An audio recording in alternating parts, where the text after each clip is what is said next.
Le bruit de pas sur le parquet, l'odeur du café qui se prépare, cette lumière particulière qui traverse le salon. Il existe 1000 façons de se sentir bien chez soi. Je suis Aurore et dans Home Beauty, conversation sur nos intérieurs, nous allons explorer ensemble ce qui transforme 4 murs en véritable refuge. Nous rencontrons aujourd'hui Gaëtane Grange-Knopp. Gaëtane, ce n'est pas une architecte d'intérieur au sens classique. Elle accompagne les gens dans leur habitat avec une approche qui mêle design, psychologie, travail sur le corps.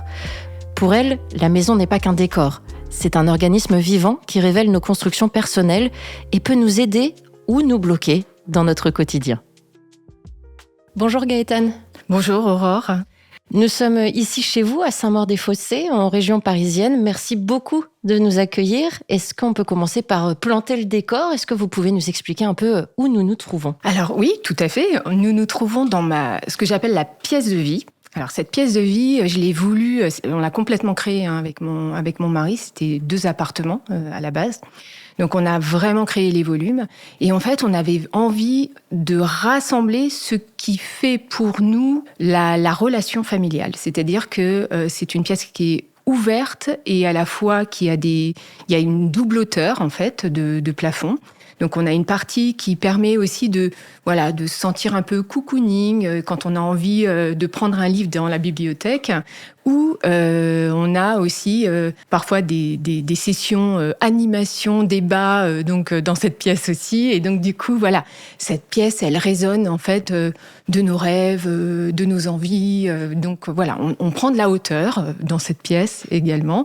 Voilà, et elle accueille en fait toutes les fonctions d'une maison, les fonctions des pièces de vie. C'est-à-dire qu'on y retrouve la cuisine, le salon, la salle à manger, et on a même une coursive qui, comme dans l'ancien temps, en fait, sur lequel on peut se pencher pour voir ce qui se passe depuis un peu plus haut. Et il y a aussi une belle baie vitrée derrière moi. Alors voilà, donc ça c'est très très important pour nous, c'est la transparence avec l'extérieur. On a la chance de bénéficier d'un magnifique jardin paysager avec beaucoup d'arbres fruitiers, une végétation qui est vivante et colorée et qui nous offre toute la saisonnalité. Donc ça c'est vraiment super chouette. Et donc on a créé ces grandes baies vitrées qui nous permettent à chaque fois d'être toujours en résonance avec l'extérieur. Pourquoi c'est important comme ça d'avoir cette porosité entre l'intérieur et l'extérieur ? Je crois que c'est pas juste pour moi. Hein. Pour moi, ça a beaucoup d'importance, mais ça, je le repère souvent chez les clients que j'accompagne. En fait, cette porosité, elle permet de revenir à soi quand c'est nécessaire et d'aller vers le monde, d'aller vers l'autre. Donc, en fait, c'est toujours intéressant de voir comment, en fait, on revient à soi dans cet espace, mais sans perdre le lien. Ce lien, il doit toujours être présent. Et nous, on l'a mis, j'ai envie de dire qu'il est XXL avec ces grandes baies vitrées. Mais en tout cas, les fenêtres permettent ça, en fait, de toujours conserver cette porosité dont on a besoin. En fait, on ne vit pas à la maison. Dans c'est une pas maison, un vase clos. Ce n'est pas un vase clos. Voilà. Donc, il faut toujours garder ce lien avec l'extérieur. Alors, vous parliez des clients que vous accompagnez. Vous, votre accompagnement, votre art, j'ai envie de dire, votre philosophie, elle mêle 3 piliers, le design d'espace, la psychologie de l'habitat et la somato-psychopédagogie. J'y suis arrivée. Oui, vous y êtes arrivée, c'est formidable. Est-ce que vous pouvez un peu nous expliquer en quoi consistent ces 3 piliers, ces 3 domaines ? Oui, je vais commencer par le design d'espace parce que, en fait, dans ces 3 piliers, il y a un art, une méthode d'accompagnement et une approche. 3 choses complémentaires. 3 choses complémentaires. Donc, le design d'espace, en fait, c'est l'art de concevoir, d'aménager, d'organiser des lieux pour qu'ils viennent répondre aux besoins esthétiques et fonctionnels de leurs habitants. Donc ça, c'est, j'ai envie de dire, un outil. La psychologie de l'habitat, c'est une approche qui étudie les liens subtils entre la personne et son lieu de vie. Donc, elle va chercher à comprendre comment un espace va pouvoir influencer notre comportement et comment, en retour, notre personnalité va s'inscrire dans l'espace. Et enfin, la somato-psychopédagogie. Vous aussi, vous y arrivez très bien. Oui, voilà. Donc, on dit SPP aussi pour rassembler le tout. Donc, c'est vraiment une méthode d'accompagnement, là. Et donc, qui va viser à relier à reconfigurer le lien entre le corps et l'esprit. Et qui va permettre aussi de mieux saisir les émotions, les tensions, quand il y en a, les besoins, et ainsi permettre de développer une présence plus fine à soi et aux autres. C'est-à-dire, par exemple, c'est le corps qui parle, savoir écouter ce langage-là. Voilà, le corps comme boussole. C'est vrai que depuis qu'on est enfant, on a vraiment cette perception fine du corps. C'est notre premier outil, en fait. Et puis, quand on passe par les bancs de l'école, on monte tout doucement dans la tête. Et on oublie, en fait, ce lien qui est tellement important avec le corps. La somatopsychopédagogie, elle permet ça, en fait. C'est comme de reconfigurer, en fait, ce lien qui est tellement puissant et qui nous permet, en fait, de mieux comprendre nos envies, nos besoins. Quand vous rentrez dans un espace, c'est votre corps qui parle avant tout. Vous avez une sensation première qui vous permet d'éprouver et de dire tiens, là je me sens bien ou là je me sens pas bien. Quand vous achetez une maison, c'est ce qui se passe. La première des sensations, c'est pas juste une sensation de la conscience, du rationnel. C'est comment je vibre avec l'espace, comment je me projette à habiter cet espace, même s'il n'est pas aménagé comme on le souhaite. Et on s'écoute pas assez, selon vous? On n'écoute pas assez son corps aujourd'hui? On n'écoute pas assez ce corps, oui. Le fait de pouvoir se reconnecter à ça, en fait, c'est s'ouvrir un champ des possibles qui est exceptionnel.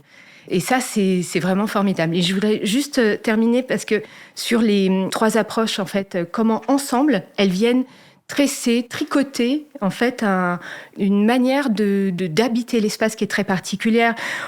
En fait, grâce à ça, je vais pouvoir faire en sorte, avec mes clients, de créer des espaces plus vivants, plus conscients, qui vont venir soutenir un équilibre personnel, familial, dans la relation. Ce sont des lieux qui vont venir favoriser le mieux-être, une présence à soi, aux autres, à la créativité. Ensemble, en fait, elles vont me permettre et nous permettre, ensemble, dans cette co-création que je vais mettre en place avec mes clients, de créer des espaces vivants, conscients, et qui vont venir soutenir un équilibre familial, personnel, donner de l'élan, en fait, aussi à des projets.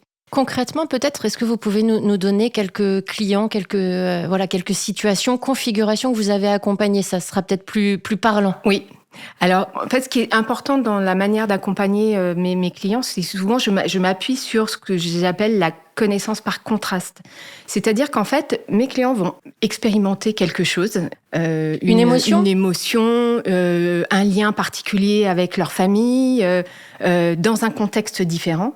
Et ça va venir mettre en relief, en fait, ce qu'ils n'ont pas forcément chez eux et ce qui ne répond plus dans l'espace à un besoin profond de transformation. Donc ça, pour moi, c'est toujours extrêmement précieux. Vous prenez vos clients, vous les mettez dans une maison, vous les amenez peut-être ici, d'ailleurs. Par exemple. Non, c'est comme ça, vraiment? Non, en fait, c'est eux qui vont expérimenter ça. Je vais vous prendre un exemple. J'ai eu un jour un jeune homme, une vingtaine d'années, qui vivait encore chez ses parents, qui m'appelle avec sa maman et qui avait fait l'expérience, durant l'été, de relations tellement fluides, d'échanges vraiment nourris pendant leurs vacances. Et quand ils sont rentrés chez eux, c'est comme s'ils étaient coupés, en fait, de cet élan de relationnel qu'ils avaient expérimenté. Et donc, en fait, c'est la raison pour laquelle ils m'ont appelée. Ils m'ont dit, voilà, on a fait cette expérience-là, et donc, du coup, on ne comprend pas, mais quand on revient à Paris, il n'y a plus rien qui se passe. Alors, vous pourriez me dire, voilà, chacun est reparti dans son rythme, etc. Mais ça allait au-delà de ça. Parce que moi, quand je suis rentrée dans l'espace, j'ai compris pourquoi tout se coupait. Parce que rien n'était aménagé de façon à ce qu'il y ait une potentielle rencontre, en fait, entre les habitants. Il s'est trouvé qu'en fait, toutes leurs pièces de vie, c'est-à-dire donc du coup les pièces susceptibles de créer la rencontre, étaient orientées de manière très linéaire, où chacun d'entre eux était côte à côte, mais jamais face à face, en fait. Et donc, ils avaient face au canapé juste la télévision, il n'y avait pas de fauteuil, il n'y avait pas de table basse qui permettait de se poser et de se dire, tiens, je vais prendre un café avec toi, ou la table de la salle à manger, il n'y avait pas de chaise autour, par exemple. Ils avaient un bar, donc ils disaient, on a un bar pourtant, mais le bar était face à une vitre, donc ils étaient toujours côte à côte, mais jamais face à face. C'est rigolo, ça fait écho à cette pièce, ça fait le contraste, parce que vous, pour le coup, dans votre salon, vous avez vraiment un beau canapé qui fait face à plusieurs sièges, fauteuils. C'est une invitation comme ça au dialogue, au partage? Toujours cette pièce, vous pouvez le constater, il n'y a pas de télévision non plus, ce qui ne veut pas dire qu'on ne peut pas avoir une télévision dans une pièce de vie. Ça n'a absolument rien à voir. C'est quelle place on offre à la relation. Comment on oriente, comment on organise le mobilier de façon à créer la rencontre. Ça, pour moi, c'est toujours essentiel, en fait. Est-ce que vous avez d'autres accompagnements de clients qui peuvent aussi nous parler? Tout à fait. Je peux prendre l'exemple de cette famille qui m'appelait également pour leur pièce de vie, parce que, alors, pour le coup, eux, ils voulaient recevoir. Ils avaient le sentiment de s'être coupés un peu de leurs amis, et ils se disaient peut-être qu'il faudrait qu'on revoie nos aménagements pour mieux recevoir. Et en fait, moi, quand je suis arrivée, donc c'était une famille de 3 personnes, avec donc un couple avec une petite fille. Et la petite fille était très alerte, très présente. Voilà, très présente, on va dire. Voilà. Et du coup, c'est elle qui m'a fait faire la visite de l'appartement.